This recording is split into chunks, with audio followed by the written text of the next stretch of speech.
Okay, so this is 4.3.2. This is distributive property. Let's go through the intro and then we'll start our lesson. So in lesson 4.3.1, you used variables to name lengths that could not be precisely measured, right? So using a variable is our unknown, right? If you don't know what the number is, we just use a variable for now. Using variables allows you to work with lengths that you do not know exactly. Today, you will work with yourself to write expressions for the perimeters of different shapes using variables. As you work by yourself, use these questions to help focus your discussion, right? So which lengths can vary? So does that mean like which length is not completely set in stone? How can we see the perimeter? How can we organize groups of things? So those are the questions that you want to think about. All right. 485, using algebra tiles. You don't have algebra tiles. You make the shape shown below. It says trace each shape and label the lengths of each side on your drawing. So let's start there. And then after that, we're going to find and record the total perimeter and area of each shape. If possible, write the perimeter in more than one way. So what I want you guys to do right now is I want you to trace it on your paper, and then we'll move on from there.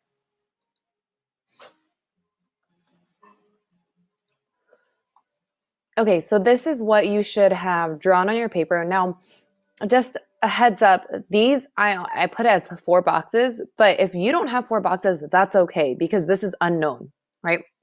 So the next part, it says, with your team, find and record the total perimeter and area for each shape, okay? I'm gonna work with you for A, and then I want you guys to try B and C on your own. So I'm gonna go ahead and go next to this, wherever you have it. And making sure you have some space either underneath or on the side. All right. For area, when we look at these tiles, it's a little bit easier to see.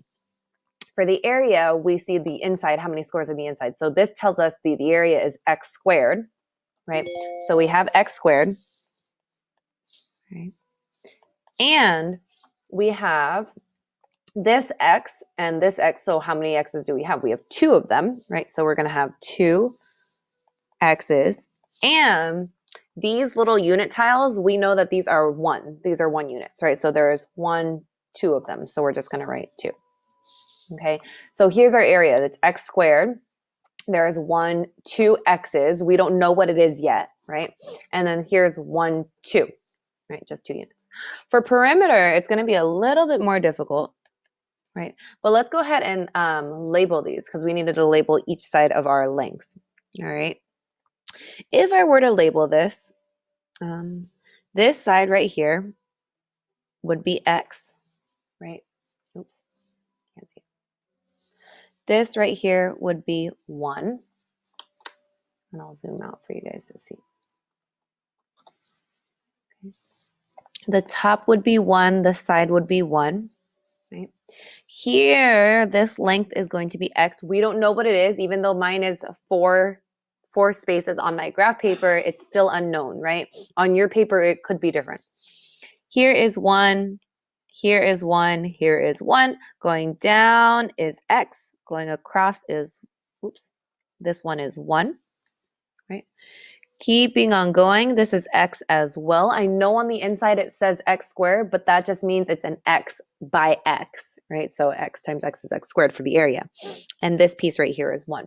So if I combine all of those together, my perimeter, I'm going to add my like terms, which means I can add my letters with the same powers together, and then I can add my numbers together. So 1, 2, 3, 4 x's. So we're going to write 4x. And there's, let's go clockwise, kind of one of the directions, clockwise. Okay, 1, 2, 3, 4, 5, 6, 7, 8. So there's 8 little singles. Okay, we cannot add these together. I repeat, we cannot add these together. I repeat, we cannot add these together because we don't know what this x is yet. Okay, so this is your area. We can't combine anything else because x squared is a whole different unit than 2x, which is different from 2 because we don't know what the x is yet, right? And if you want to prove it, just plug a number in, right? And then try to combine it and then plug in that same number in and see if you get the same answer. All right. So go ahead and do the same thing for B and C. Find the area, find the perimeter. Let me move this up. Find the area, find the perimeter. And then check your answer with us. Okay, so this is what you should have gotten for B and C, right? For B, you got x squared. You've got 1, 2 x's, and then 1, 2. For perimeter, we have x, x, x, and then down here, there's another one. So there's 4 of them. Then we got 1, 2, 3, 4, 5, 6, 7, 8. For C, we have 2 x's, 1, 2, and then 3 singles, 1, 2, 3. Okay, and then for the perimeter, we've got 1, 2, 3, 4 x's, and then 1, 2, 3, 4, 5, 6, 7, 8 singles. Okay, so this is our areas and perimeters, and then I want you guys to notice that these had the same areas, same perimeters. This one had a different area, but it also had the same perimeter. So this is a possibility, okay, depending on how you shape things. So on usual state testing, they'll probably tell you something about like you have a certain amount of like fencing. They always use this. They always say like fencing, and then you have to find the biggest area, the biggest space, right? So if my perimeter, if this is the fence, and this is saying that like I have the same amount of fencing on the outside, perimeter is the outside, right? Then they'll ask, how can you get the biggest area, right? And if you look at this just by looking, this one doesn't have the biggest space on the inside. Area is space on the inside, right? So that's what we're looking at, okay? For 4-86, it says in problem 485, x is a variable which represents a number of units of length. We don't know what it is. It just is x until you tell us what it is. The value of x determines the size and perimeter of each shape, right? So depending what x is, if x was 1 or maybe even a fraction, then it'd be like this big. But then if x was like 5,000, then it would be like way bigger, okay? Using the shapes from the problem 4-85, sketch and label each shape with the new lengths given below. Then evaluate the expression for the given value of the variable. That is, rewrite the expressions replacing, that's a lot, okay. Sketch and label each shape with the new lengths below. Evaluate each expression, and then rewrite the expressions and simplify. Okay, perfect. Okay, so we're gonna do x equals 6 for all 3 shapes, and then x equals 1/2 for all 3 shapes. So this is actually going to show our example, okay? So we're going to have to, let's actually not sketch them again. That's a lot. But I want you guys to see, if we were to replace these, right, I would just replace this with 6, 6, 6, 6, and then x squared would be 6 squared. So 6 times 6 is 36 would be on the inside. All right. So what I want you guys to do actually is we're going to replace just in the, what's it called? The formulas, the equations that we have. Right. So write this with me. So this is 4-86.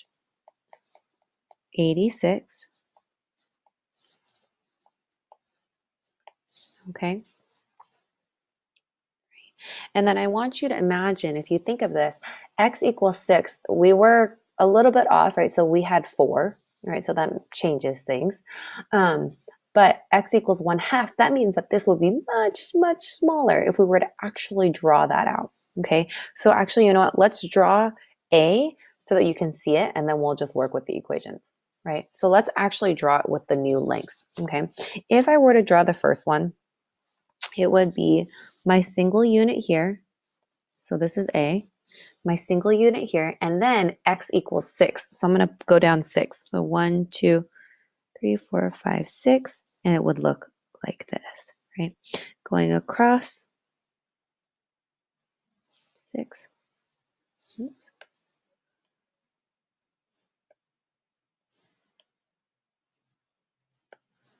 And then my single at the top. So this is what it would look like. And I'm going to go ahead and label these. This is 6. This is still my 1, right? 1, 1, 1. Let's use a different color. This is 6. This is 6. Continuing 1, 1, 1. This would be 6. This would be 1, 1 over here, and then 6 at the bottom, right? Inside, I would see the area of, this would be 1, 2, 3, 4, 5, 6 on the inside. So I'm going to go ahead and use a different color for that. 6 and 6. And then this one right here is 6 squared. So I'm going to write 6 squared. Or I can count this and be like 1, 2, 3, 4, 5, 6 by 1, 2, 3, 4, 5, 6. So this is a 6 by 6, which equals 36 for my area. Okay. So that changes things. Let's go ahead and draw the other one. If I were to draw the other one for the other part, this would still be my single, right? And then it would be 1/2. So that means I'm drawing half of a square. This would be half of a square. Oops. Going across half. Right? There would be my half. And then the other one is going half across, and then this would be my single. So this is what my thing would look like based off of that, right? Going in and labeling this. Trying to zoom in. Okay, going in and labeling this, I've got my 1, 1, 1. Here I got 1, 1, 1 on that side as well. On my bottoms, I've got my 1s as well. And then on the side, this is 1/2, right? So this was half a box, right? In here was 1/2. This is 1/2, right? So this is 1/2 squared, or I can multiply my fractions. And on this side is 1/2 as well. So let me go ahead and fix this so that I can match it. 1/2, 1/2 on the bottom, 1/2 right here on the side, right? And so this is the difference of why we use variables, because if you don't know what it is, it could be as small as that. It could be as large as the other one. Okay, so let's go ahead and calculate these, and you don't have to draw them anymore for the other ones. All right. For A, the equations that we used was, this is area is x squared plus 2x plus 2. Okay, so let's go ahead and do this for both of them. The way I'm going to, it says evaluate expression by rewriting the expression, replacing the variable, and then simplifying the terms. We did a toolkit on this, right? So what this means is you plug it in and you simplify, right? They tell me x equals 6 for all three shapes. So let's go ahead and do that. If x equals 6, I'm going to rewrite this, and instead of x, I'm going to put 6, right? So it's squared plus 2. Instead of x, I'm going to put 6. And then I bring down, my plus 2, right? Because there's nothing there. So instead of x, we're putting in 6. Later on, instead of x, we're going to put in 1/2. Okay, so looking at this one, 6 squared, we did this right here. 6 squared is 6 times 6. I repeat, 6 squared is 6 times 6. It is not 6 times 2. It is 6 times 6. All right, so this will give me right here, if I continue to simplify, 6 times 6 is 36, plus now it's 2 times 6, which is 12, plus 2.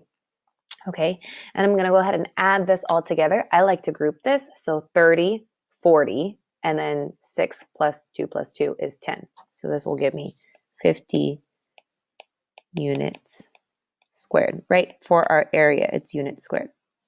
Okay, and that is for if it's 6. If my other one, so I'm going to rewrite this, x squared plus 2x plus 2, I'm going to now plug in 1/2 instead, right? So instead of x, I'm going to plug in 1/2, and everything else is the same, right? Squared plus 2 times 1/2, right? And then plus 2. Okay, so a couple things. This 1/2 squared, I'm gonna break this down for you. 1/2 squared would be 1/2 times 1/2. Okay, 1/2 times 1/2. So multiplying straight across, 1 times 1 is 1, 2 times 2 is 4 in my denominator, right? Keeping on going. 2 times 1/2, these are reciprocals, right? And reciprocals multiplicative inverse, it will give you 1 plus 2. And I add these all together. This will give me 1 plus 2 is 3, and my 1/4. right? And I can add these together because I can use my associative property of addition to group these first and then add this one after, right? And this is going to be units squared. All right. For perimeter, right, let's go ahead and use their perimeter formula. For perimeter, it's 4x plus 8, right? So if I were to do this for perimeter, it's 4x plus 8, right? For the first one, I'm going to substitute in 6, right? So this, I'm going to rewrite it as 4, and then instead of x, I'm going to plug in 6, and the rest is the same, right? So then doing this, either order of operations or, right, addition and subtraction signs, terms are separated by addition and subtraction, right, which means we have to do this one first. So 4 times 6 is going to be 24, excuse me, plus 8. And when I add those together, I will get 32 units. Okay, feel free to pause, rewind at any time so that you can pace yourself, right? For this one, I'm going to 4x plus 8, I'm going to rewrite it. Then I'm going to substitute in. So instead of, I'm going to bring this down. I've got 4. Instead of x, I'm going to put in 1/2, right? And then I'm going to add 8, right? So 4 sets of half, right? That means I have 1/2 of, I think of oranges right now. If I have half of orange and then I have 4 set of them, so half, another one, that makes a whole. Half, and then another one, that makes a whole. So this gives me 2 plus 8, right? So I'm multiplying this first, or I can multiply straight across. 4 times 1 is 4 over 2 divided by 2, which will give me 2. And this will add to 10 units. Okay. So units for perimeter, depending on what it is, feet, inches, centimeters, units squared, feet squared, centimeters squared for area. All right. And this is if they give us these units, if they tell us that this equals 6, if they tell us that this is 1/2. These are huge differences, right? Okay. So I want you guys to substitute in. You don't have to draw it. Just substitute in for B and C using those equations and then come back and check with us. Okay, so looking at this one for B, it was the same as A, right? Because it had the same area, it had the same perimeter equation. For C, the perimeter, it was the same equation as well. The difference was the area, right? So same thing, taking that equation, 2x plus 3, substituting it in. So 6 for the first one, 1/2 for the second one, and then showing your order of operations. Now, in previous quizzes, when we said circle your terms and simplify, this means that I needed to see every step, right? You don't just go from here to the answer because that's just using a calculator, right? So I need to see each step, plugging it in, right? And then showing what do you do first? You do the 2 times 6 first, right? That gives you 12, add the 3, that gives you 15, right? So these are the steps that I need to see, okay? Same thing, plugging in for the 1/2. Everything is the same. 2 instead of x, 1/2. Plus is the same, 3 is the same, right? Then you just multiply the 2 times 1/2 first. Those are reciprocals. Those are multiplicative inverses. And then you add the 3. This gives you 4 units squared. Okay, last one. So this is 4-87. And this is the last one for part 1 because it's going to lead us in. It says, build each of the shapes using algebra tiles or sorry, you don't have the tools. But let's go ahead and copy this on our paper and then you guys can continue. Okay, so here are your 2 shapes and I'm going to go ahead and skip part A. But what I want you to notice about part A is that when you look at this right-hand side, it is not just X and this 2, right? So if I were to highlight the right-hand side with a specific color, if I look at the right-hand side, I'm going to highlight all of this on the right-hand side. The reason why I'm not highlighting this part in here is because it's not on the outside anymore. When we look at perimeter, this is not on the outside anymore, okay? So we're going to have to use that to find our perimeters. So for part B, it says find the perimeter of each figure. And I'm going to go ahead and label this first one for you, right? Here, On my left-hand side is x, right? Here on the right-hand side, I have x as well, right? That represents x. Now, even though we know that these two pieces represent 1, the whole thing, even if I like stack blocks in there, it's still x, okay? The top part is 1. This top part is 1. This side part is 1. Here is 1. Here is 1. And here is 1. Okay, and the reasons why I'm okay with using these and including these into our perimeter is because it's still on the outside, right? Notice that I still outlined the outside of the block for our perimeter, right? For area, you're still just counting the tiles, right? So for my perimeter for this one, right, I count there's 1, 2 x's, so this is 2x, and then I have 1, 2, 3, 4, 5, 6, right? Why do I not count these ones right here? Because it's part of that x. It's part of that side. Okay, so when I count this, here is my x on this side. Here, all of this is the x on the other side. Okay, so go ahead and try part 2 on your own, and then we'll close up. Okay, so looking for this one, our perimeter is going to be 4x plus 8, and I'm going to go ahead and explain why. So this side is x, this side is x, we're comfortable with that. This side is x as well. This side is still x, right? Even though we have these bumps here. So here is x, here, all of this on the right-hand side is x, right? And if I shoved it all together, then it would still be that x distance, right? Then for our other pieces, this is where my students get a lot of mistakes, right? Because they're not counting these little L pieces right here. So here's 1, 2, 3, 4, 5, 6, 7, 8. My students get confused all the time. They can't count because of these little L pieces where you have to have both sides on it, right? So counting it all together, here's 1, 2, 3, 4 X's, right? And if you look at my highlighting, it's still just the outside, right? I didn't take any of these lines on the inside. Here's 1, 2, 3, 4, 5, 6, 7, 8. So if you got the 4x, that's awesome. If you didn't get the 8, then you're making the same like errors that all of my students make, right? And it's just taking that time to be able to count it correctly and label all of them. All right. So that's it for part 1. Stay tuned for part 2. Make sure you get to the end of this video, upload any photos that your teachers need to, and make sure if you're on Google Classroom, mark it as done or resubmit. Okay. If it's late, you have to resubmit. All right. That's it for this one. Thank you.